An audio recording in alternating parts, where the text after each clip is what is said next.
Hey everyone! Today I'm trying something a little different. In my last video, I worked with straight geometric lines.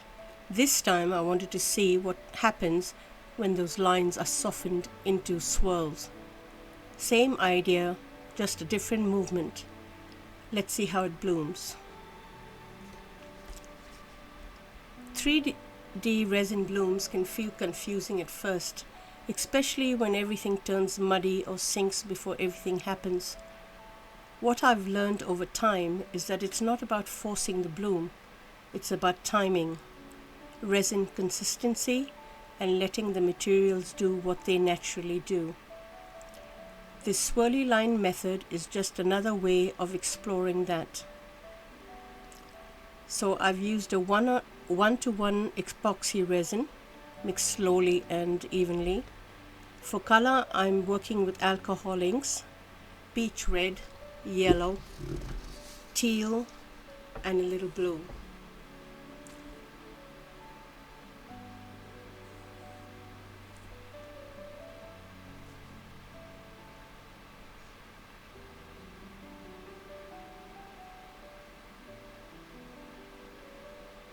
And I dropped in a little bit of rose red. It's a very transparent color.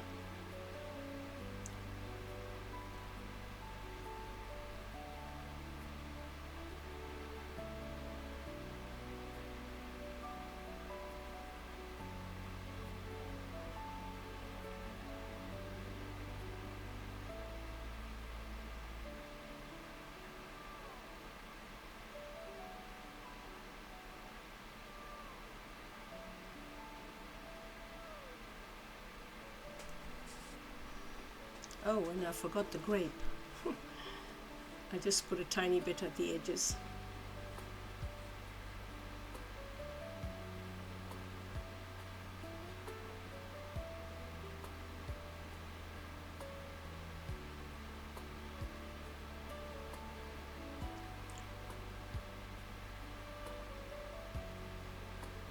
So what I have done, I have mixed my white thick pigment paste.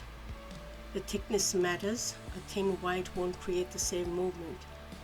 So for the lines, nothing fancy, just a plastic bag with the corner snipped. Resin consistency is everything here. So the lines that I'm making needs to be tiny little bit thick.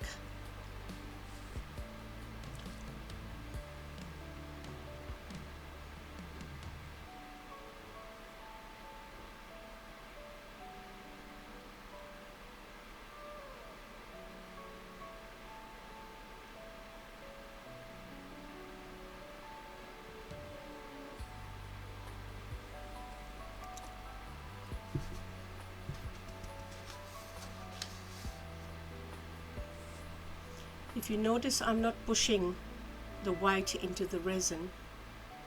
I'm following the curve of the petals, keeping the motion really loose.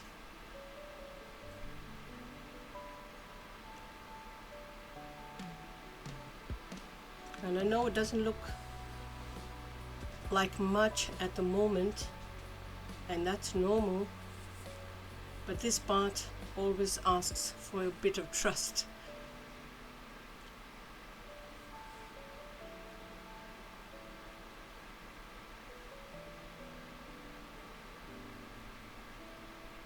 As you know, the bloom doesn't happen instantly. It forms slowly over time as the resin settles.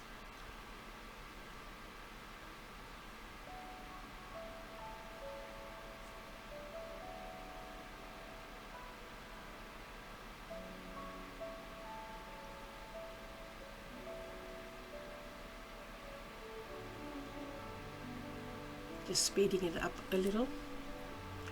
Putting a couple of dots in the middle so they look like stems. So the squiggle line that I've made is sort of like the squiggle you see on the medical emblems that you see. It's sort of like a squiggle S and then another, or basically like a snake. And now I'm forming the petals, trying to go through those squiggly lines.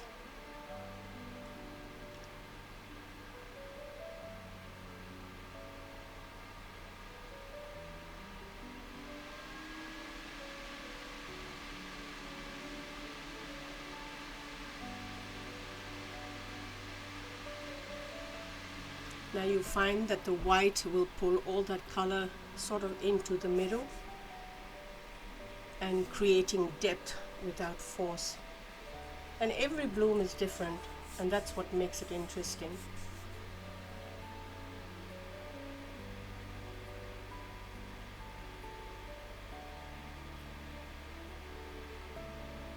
Just using the torch to put some heat so we can activate the movement and also get rid of all the bubbles that are there.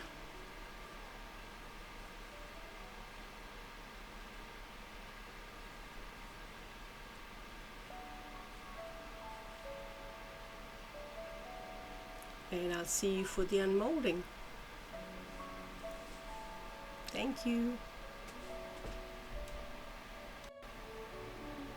So we unmolded, and look at the depth of that bloom. It is absolutely stunning.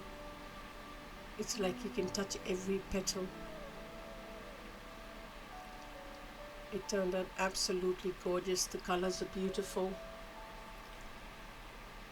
And if you're experimenting with resin, try changing just one thing at a time, like straight lines, swirls. Small changes teach you a lot. Let me know, do you prefer straight lines or swirly lines? And I'll see you in the next experiment.